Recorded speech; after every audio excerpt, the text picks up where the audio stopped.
Hello everyone, welcome back to my channel. In today's video, I wanted to talk about Romeo and Juliet and all the issues that people have been having with the play ever since the announcement mainly of the actress who will be playing Juliet. I know I'm not the only one who's seen it all over the internet, that people have a lot to say about Romeo and Juliet in particular, and there's just a lot of issues with the discourse that I'm seeing around this, and so I just wanted to talk about it today.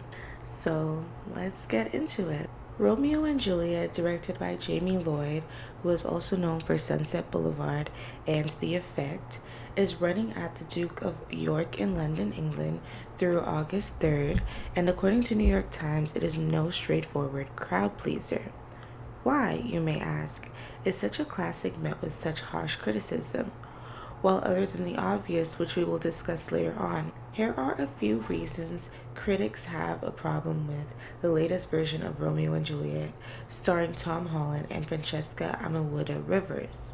For one, Lloyd faced a ton of criticism for his minimalist staging.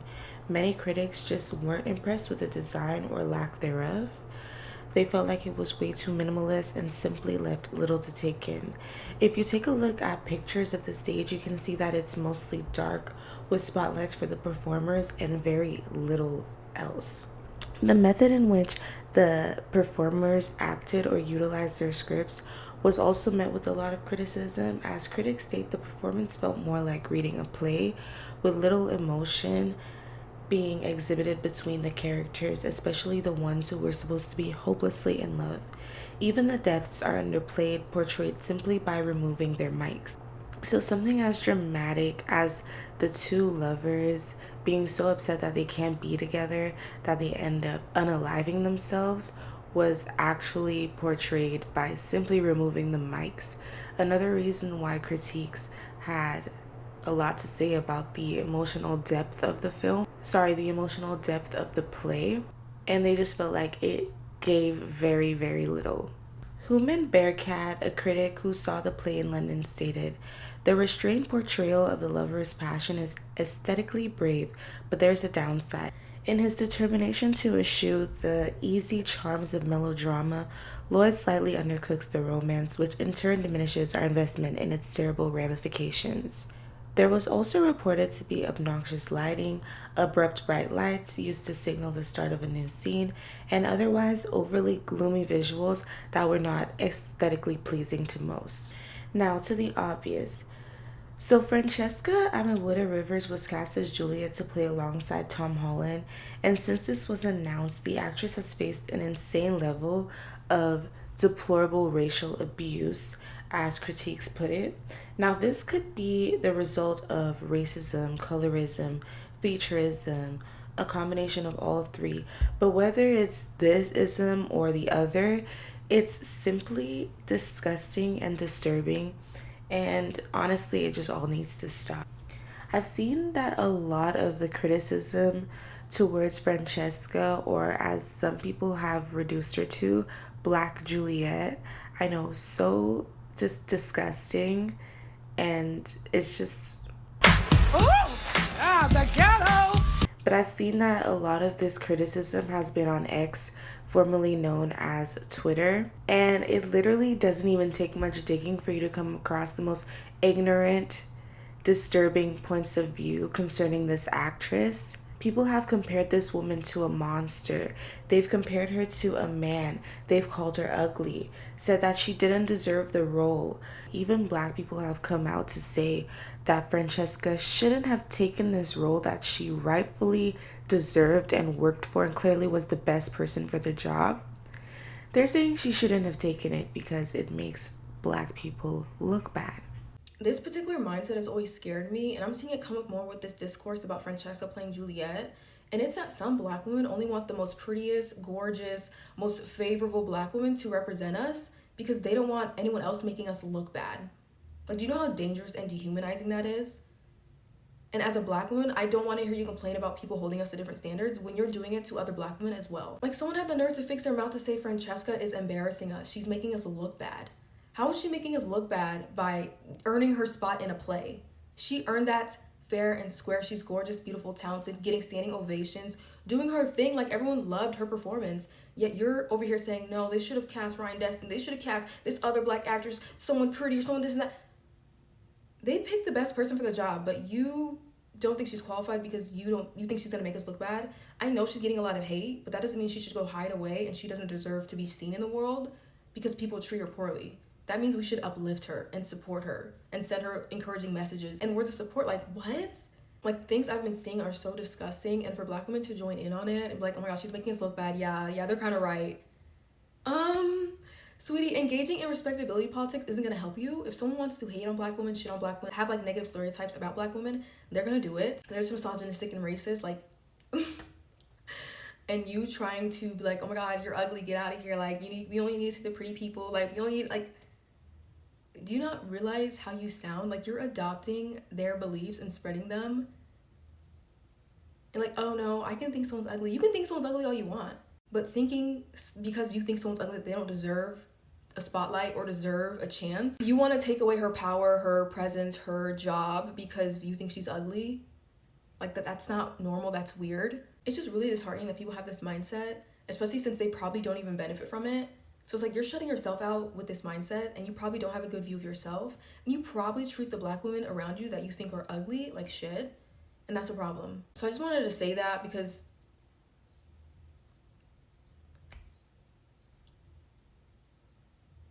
I don't have the words. Like, it's actually gross. Like, what is wrong with you? Francesca is lovely and beautiful, and I'm so glad she got that role. Like, I was so excited when I saw that for the first time. I wish I could see the show, but that's just never gonna happen. But just don't fake support black women. Like, if you only support black women who you think are beautiful, you don't support black women. You don't.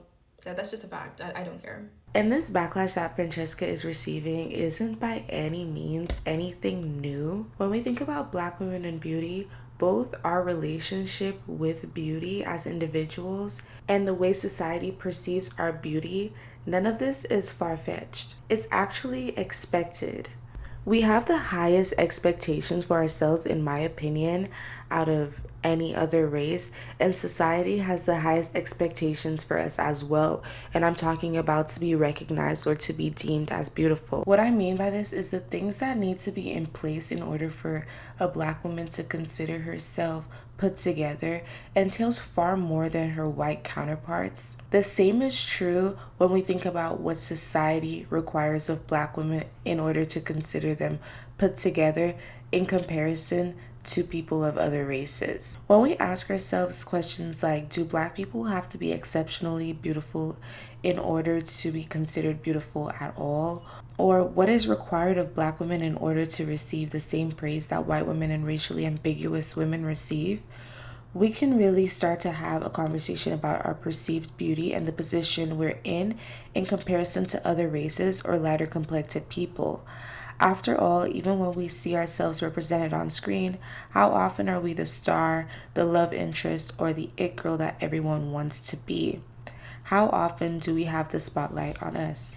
And why is it that certain groups are allowed to be ugly and successful and women, black women specifically, are not, especially in the entertainment industry?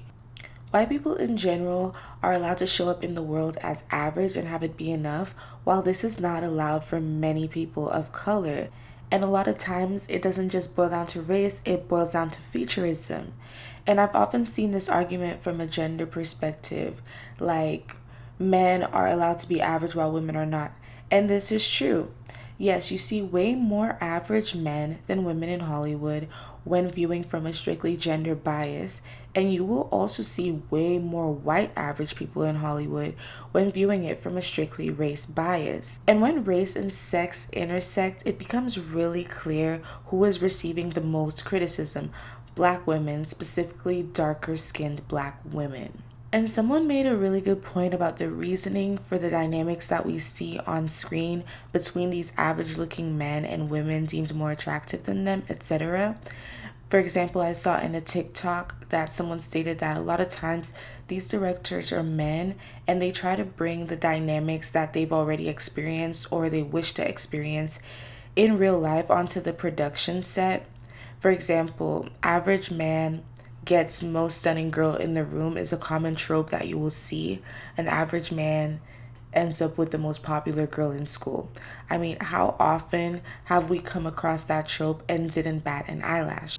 And then when you think about it, the opposite is true when you consider a man who is deemed to be above average dating a woman who is deemed to be below average. Everybody has all the questions to ask.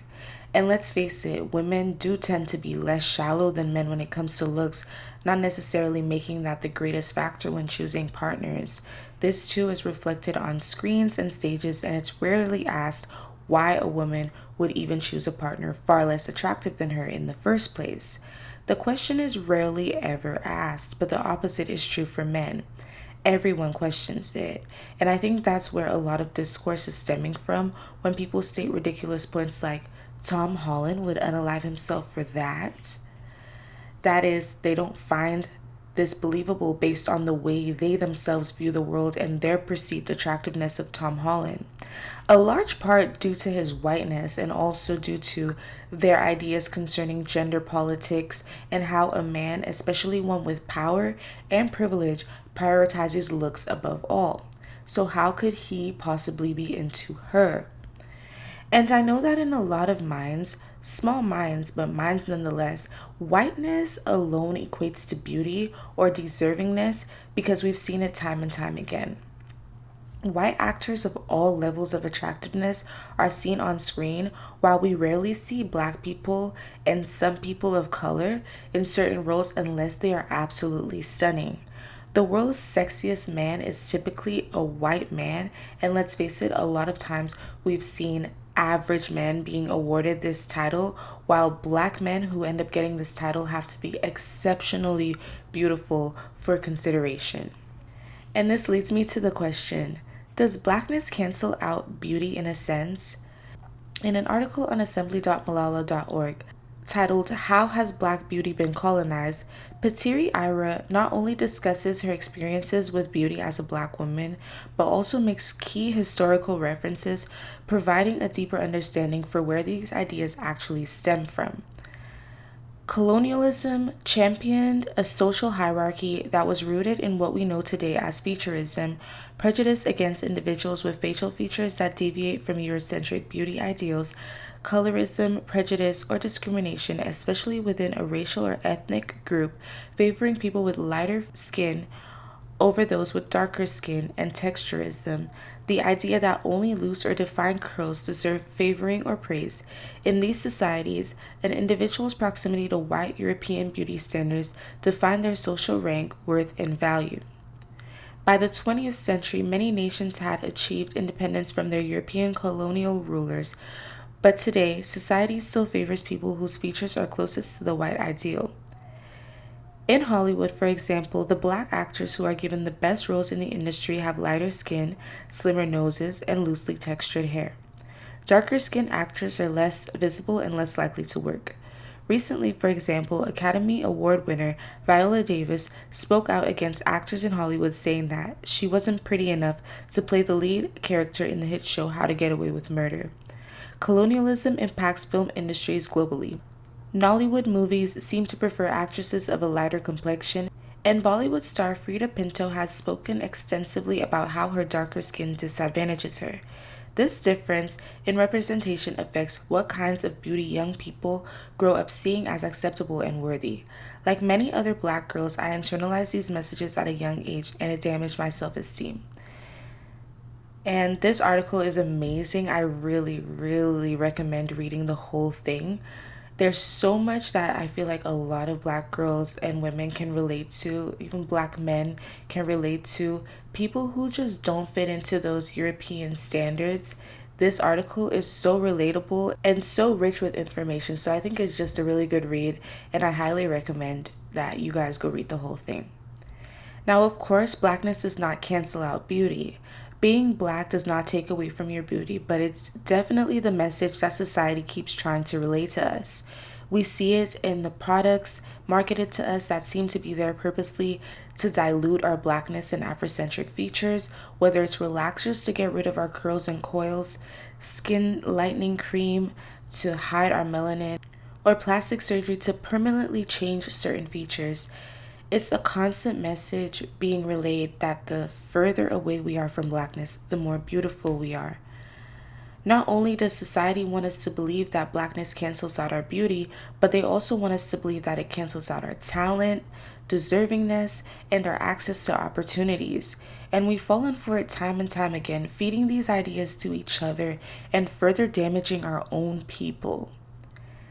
To see people saying that Francesca Amewudah-Rivers did not deserve the role or that she was doing black people a disservice, to be so talented as to be chosen for such a prestigious role, becoming a negative thing for her simply because people have adopted colonist ideals and now want to project those ideals on her, it's all just so sad. I truly hope that Francesca is so proud of herself and her accomplishments and doesn't internalize the ways so many have mistreated her. I hope that she knows that she is deserving. I hope that she knows that she is stunning and that she is a star. And I hope that the people who took to the internet to bash her receive deep therapy and that they heal their wounds as quickly as possible. Anyway, you guys, I know that this video may have been a lot, but I just couldn't not comment on this topic. Please let me know what you think in the comments down below. Definitely, if you enjoyed this video, leave me a thumbs up. If you haven't subscribed yet, subscribe today if you feel like it. And I will see you guys in the next video. Bye.